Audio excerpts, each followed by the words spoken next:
Universe का कोई भी ऑब्जेक्ट जो अपने तारे या ग्रह की ग्रेविटेशनल फोर्स से फ्री हो जाता है और उसकी परिक्रमा नहीं करता है, ऐसे ऑब्जेक्ट्स या पिंड को रोग ऑब्जेक्ट्स कहा जाता है। ये कोई छोटा सा कॉमेट, विशाल ग्रह है या कोई तारा या खुद पूरी आकाशगंगा भी हो सकती है। जिन ग्रहों का कोई तारा नहीं होता और वे अकेले ही यूनिवर्स में भटकते रहते हैं, तो ऐसे ग्रहों को ही रोग प्लैनेट्स कहा जाता है। आइए अब हम विस्तार से इनके बारे में जानते हैं और देखते हैं कि क्या ये ग्रह कैसे भटकते जाते हैं और किस प्रकार के जीवन को पनपने का मौका दे सकते हैं। क्या भविष्य में यहाँ मानव बच सकते हैं या नहीं, चलिए जानते हैं।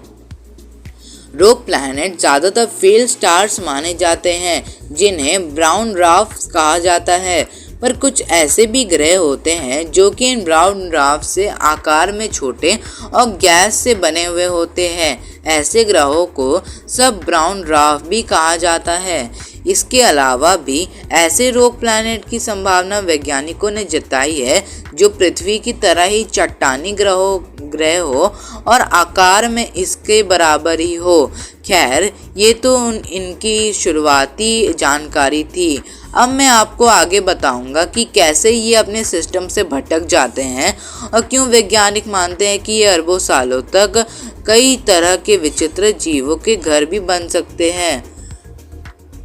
जब नए सोलर सिस्टम का जन्म होता है तो उस समय वो प्रोटोप्लैनेट यानी नए बनने वाले ग्रह आसपास के ऑब्जेक्ट को खाकर बड़े होते रहते हैं। उस समय सोलर सिस्टम पूरा अस्त व्यस्त होता है और कई ऑब्जेक्ट्स एक दूसरे से टकराते रहते हैं।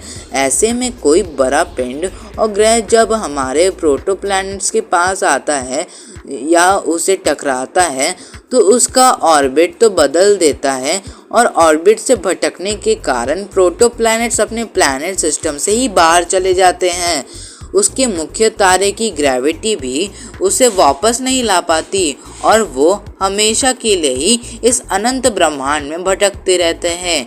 हालांकि सोलर सिस्टम के बनने के दौरान ये होता है, पर कई बार अरबों साल पुराने सोलर सिस्टम से भी ग्रह और ऑर्बिट से भटक जाते हैं। और जब कोई रोग स्टार और भटकता हुआ तारा या ब्लैक होल किसी सोलर सिस्टम में गलती से आ जाता है तो उसी ज़बरदस्ती ग्रेविटी और सोलर सिस्टम में कई ग्रह अपने कक्षा से भटक जाते हैं। जितनी ज़्यादा किसी रोग प्लैनेट और ब्लैक होल की ग्रेविटी होती है, उतना ही ग्रहों को वो सोलर सिस्टम से दूर फेंक देता है। एक बार ये ग्रह अपने तारों के ऑर्बिट से दूर हो जाते हैं तो वो फिर हमेशा के लिए ही अकेले इस यूनिवर्स में भटकते रहते हैं। कई बार देखा गया है कि जब किसी ग्रह का तारा सुपरनोवा धमाका करके ख़त्म हो जाता है तो जो ग्रह उस धमाके में बच जाते हैं वो अपने ऑर्बिट में भटक कर रोग प्लैनेट्स बन जाते हैं। हाल ही में हुई खोज के आधार पर वैज्ञानिक मानते हैं कि अकेले ही हमारे मिल्की वे गैलेक्सी में 100 अरब से ज़्यादा रोग प्लैनेट्स मौजूद हो सकते हैं, जो अगर सही है तो ये गैलेक्सी में मौजूद तारों की संख्या के बराबर है। ब्रह्मांड में अकेले भटकने के कारण और बिना अपने होस्ट स्टार के इन ग्रहों पर किसी भी तरह का कोई प्रकाश नहीं पड़ता। ऐसे में ये भयानक अंधेरे और ठंड से घिरे रहते हैं। यहाँ तापमान -270 डिग्री सेल्सियस तक पहुँच जाता है और ये इतना ज़्यादा तापमान है कि यहाँ पर ऑक्सीजन गैस तक जम जाती है। बिना हीट और लाइट के कारण यहाँ ना तो किसी भी तरह का मौसम होता है और ना ही दिन और रात होता है। घनाघोर अंधेरे में घिरा हुआ ये ग्रह पर आपको समय के गुजरने का भी एहसास नहीं होगा।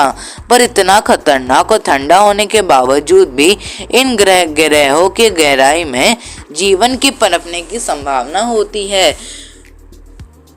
पर जब ये ग्रह इतने ज़्यादा ठंडे हैं और बिना किसी तारे के ब्रह्मांड में अनाथ घूम रहे हैं तो ये भला इसमें जीवन कैसे पनप सकता है, तो चलिए जानते हैं।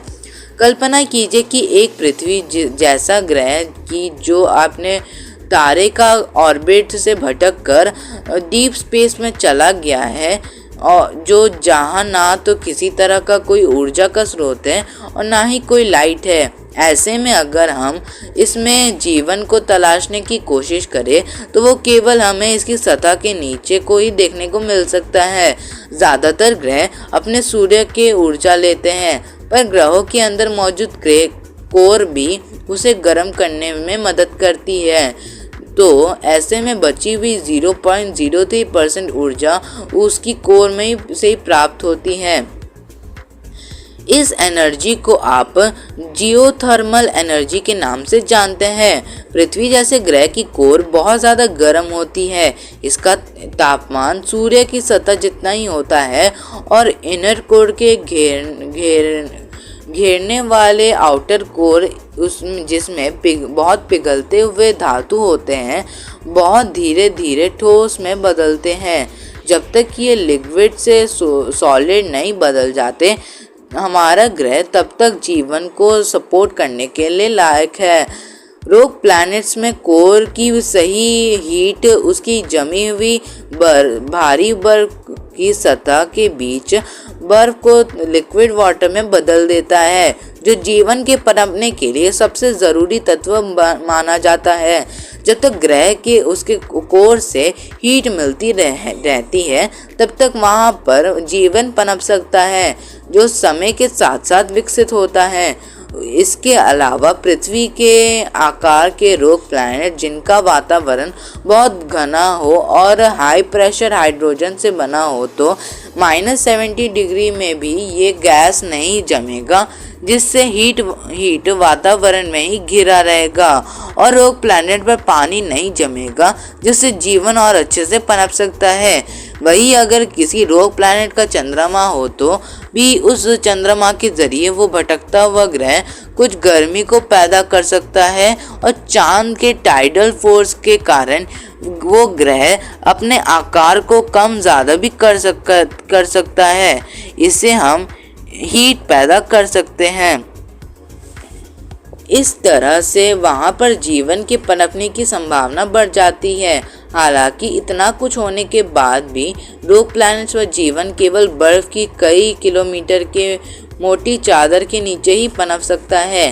पृथ्वी पर हम डीप ऑक्सीजन में कई ऐसे विचित्र जीवों को देखते हैं जो कई किलोमीटर की गहराई में रहते हैं। ऐसे में हम मान सकते हैं कि रोग प्लैनेट पर भी ऐसे ही जीव या इनसे भी खतरनाक जीव देखने को मिल सकते हैं। तो आज के इस नए वीडियो में बस इतना ही। अगर आपको वीडियो पसंद आया तो वीडियो को लाइक करें, चैनल को सब्सक्राइब करें और बेल नोटिफिकेशन ऑन करें, जिससे आने वाले वीडियोस की नोटिफिकेशन आपको मिलती रहेगी। अब हम मिलेंगे अगले वीडियो में, तब तक ले बाय।